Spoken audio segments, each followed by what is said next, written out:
We're entering week 10 of the WNBA, and the Minnesota Lynx are still at the top of the standings. Shocker, I know. But we also have to acknowledge the impact of Olivia Miles, given that they lost to the Connecticut Sun without her. Second, we have the Las Vegas Aces headed by A'ja Wilson.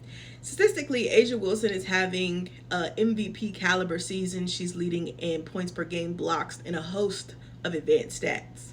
But that didn't stop the Aces from setting a new record for the biggest marginal difference across two games. At number 3, and a surprise to me, are the Golden State Valkyries, who are currently on a 7-game win streak, a franchise record. The Golden State Valkyries have been handling business on the road and at home. At number 4, we have the Dallas Wings, who are also on an impressive 5-game win streak. And it seems like the Dallas Wings have been putting themselves in precarious situations, but Paige Beckers has continued to come alive and is throwing her name in the MVP race. At number 5, you have the Indiana Fever, who just completed a West Coast road trip where they went 3-1, beating the Aces twice, the Phoenix Mercury once, but losing to the LA Sparks. Hilarious. At number 6 are the Atlanta Dream, who've lost 6 of their last 7. I'm not quite ready to throw them out of the dark horse contender race, but they have 3 games before the All-Star break, all to teams who are not currently in playoff position. And if they don't beat these 3 teams, conversations will need to be had.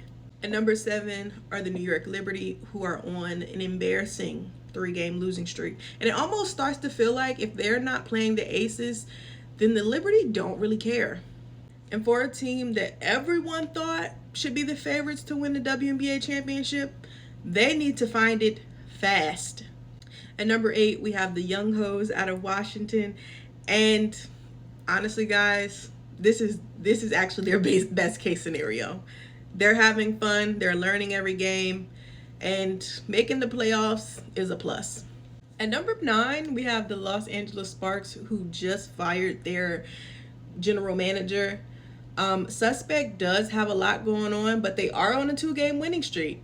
And if they beat Atlanta today, I might have to apologize.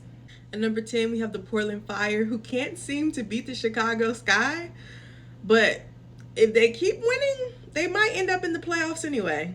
At number 11, we have the Toronto Tempo, who just got their first win against a playoff team yesterday against the New York Liberty.